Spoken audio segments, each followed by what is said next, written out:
Hello တကြမ်းမရေးဆိုရင်သပင်ကအချောင်းလိုက်တွေဖြစ်သွားတတ်တာမို့လို့အလှပြက်စီရဲပေါ့နော်အဲ့အတွက်ဒီနေ့မှမေဆုံးသပင်လေးတွေလုပ်ပြပေးသွားပါမယ်ပထမဆုံးကတော့သပင်ကိုအလဲခွဲပြီးအလဲနာလောက်ကနေတဝက်ယူပြီးတော့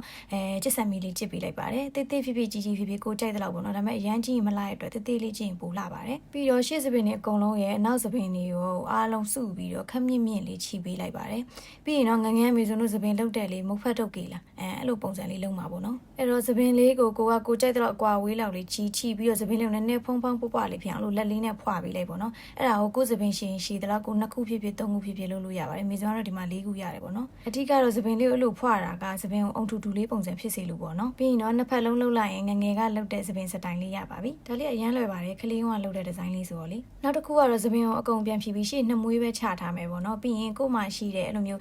လေးတောင်ပုံစံ scarf လေးကိုတွေ့ကန်ပုံလေးခောက်ပြီးတော့အနောက်မှာခြီလိုက်ပေါ့နော်မေဆုံးမှာတကြံအစင်မရှိလို့ရှိတဲ့ဟာလေးနဲ့ခြီလိုက်ပါတယ်အဲ့တော့ဒါလေးကတော့ရိုးရိုးရှင်းရှင်းလေးပေါ့နော်သပင်ကိုရန်ပေါ့ရောင်ဖြစ်ပြီးတော့ style မပြတ်စေတဲ့ပုံစံမျိုးလေးပါကိုကအဲ့လိုမှမဟုတ်ဘူးသပင်ကိုမချခြင်းဘူးဆိုရင်လည်းအဲ့ဒါကိုနှစ်ဖက်ခွဲပြီးတော့ရိုးလေးပဲကျစ်ဆန်ပြီးနှစ်ဖက်လေးကျစ်ပေးလိုက်ပေါ့နော်အဲ့ဒါဆိုလည်းသူကသူမယိုးမဆန်းကလေးနဲ့အရန်လှပါတယ်ဒီဟာလေးကအဓိက scarf လေးလှဖို့ပဲလိုတာပါအရန်လွယ်ပါတယ်တခုပြောချင်တာလေးဒါမေစွန်းကိုပါ idea မဟုတ်ဘူးပေါ့နော်လူတိုင်းလုပ်နေကြတဲ့ design လေးပါပြီးရင်တော့သပင်ကိုအောက်တွဲလေးနှစ်ဖက်ခွဲပြီးခြိလိုက်ပေါ့နော်ကိုကရှေ့သပင်မွေးလေးကြာကြရင်နည်းနည်းလေးချပေးလိုက်ပါပြီးရင်တော့ဒီလိုမျိုးလေးတဝက်ထုံးပြီးတော့ကြထားတဲ့သပင်မွေးလေးမှာကိုကကျစ်ဆန်ပြီးသေးလေးတွေကျစ်မယ်ပေါ့နော်သေးလေးကြည့်ရင်တော့လက်ညောင်းလိုမေစွန်းတော့မကြီးမသေးလေး5ချောင်းလောက်ပဲကျစ်လိုက်ပါတယ်ဒါကသပင်ရှည်တဲ့သူတွေအတွက်ပေါ့နော်သပင်တိုတဲ့သူအတွက်ကြတော့အခုနောက်ပိုင်းဒါမျိုး extension လေးအတုလေးရှည်ပေါ့နော်အဲ့ဒါလေးတက်လို့ရပါတယ်နောက်တစ်ခုကတော့ခုနလိုပဲအလဲတိချာလေးခွဲပြီး scarf လေးနဲ့အနောက်ကိုခြိလိုက်ပါခြိပြီးရင်ကျစ်ဆန်မီကိုဒီတိုင်းကိုယ်သပင်နဲ့ကိုမဟုတ်ဘဲနဲ့3ကြိုးကျစ်ကိုဒီ scarf ကကြတဲ့ကြိုးလေးနဲ့ကျစ်လိုက်တယ်ပေါ့နော်ဒါကလည်းအရင်ဆန်းဆန်းတော့မဟုတ်ပါဘူးဒါပေမဲ့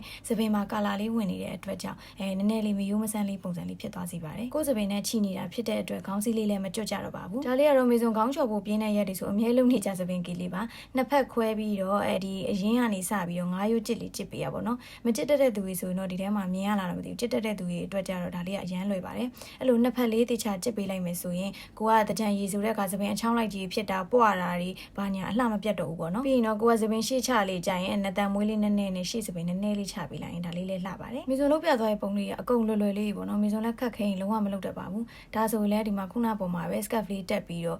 သပင်ကိုပက်လိုက်တဲ့ဒီဇိုင်းလေးပေါ့နော်ခွက်ကလေးလေးနဲ့ဖြစ်ဖြစ်ယူရီးယားကလေးလေးနဲ့ဖြစ်ဖြစ်ပက်လို့ရပါတယ်ဒါလေးတစ်ခုကတော့မေဆုံး TikTok ပေါ်မှာတွေ့ရပါတော့လက်အညောင်းဆုံးသပင်ကြီးပါပဲအဲ့ဒါကဘာလဲနှစ်ဖက်ခွဲပြီးအပေါ်လေးကိုခက်မြင့်မြင့်လေးတစ်ထပ်စီးလိုက်မယ်ပြီးရင်ကိုအောက်ကသပင်ကိုခုနလိုပဲကျစ်ဆန်ပြီးကိုကတေးသေးလေးကျစ်ချင်တာဖြစ်ဖြစ်ကြီးကြီးလေးဖြစ်ချင်တာဖြစ်ဖြစ်ရတယ်ပေါ့နော်မေဆုံးကတော့ဒီမှာမကြီးမသေးလေးလေးချောင်းလောက်ကျစ်လိုက်တယ်ပြီးရင်အပေါ်ကိုလည်းအဲ့လိုမျိုးလေးကျစ်ပေးလိုက်ပါတယ်အဲ့လိုလေးနှစ်ဖက်ချထားတဲ့လှရပေါ့နော်ဒါမှမဟုတ်ကိုကနည်းနည်းလေးပို့ပြီးမြင့်မြင့်လေးဖြစ်ချင်သပင်တစ်ချောင်းလေးကိုယူပြီးတော့ပတ်ပြီးတော့ယူရီးယားကလေးလေးနဲ့တေချာလေးတွေ့ပြီးလိုက်ရင်လှပါပြီပြီးရင်နည်းနည်းလေးကက်ကက်လေးဖြစ်အောင်လုပ်ပေးလိုက်ပေါ့နော်ဒီ style လေးပါဒါလေးကတော့မျက်မှန်လေးတွေတက်လိုက်တာတေချာ fashion လေးဖြုတ်လိုက်တော့လှမယ်ပေါ့နော်အခုကတော့နည်းနည်းတစ်မျိုးလေးဖြစ်နေပါတယ်ကဲကျမတို့အပြင်းကြီးတဲ့သူတွေကတော့နောက်ဆုံးဒီလိုဖားလာနေပဲထွက်ကြပါတော့အားလုံးကျေးဇူးအများကြီးတင်ပါတယ်တတာ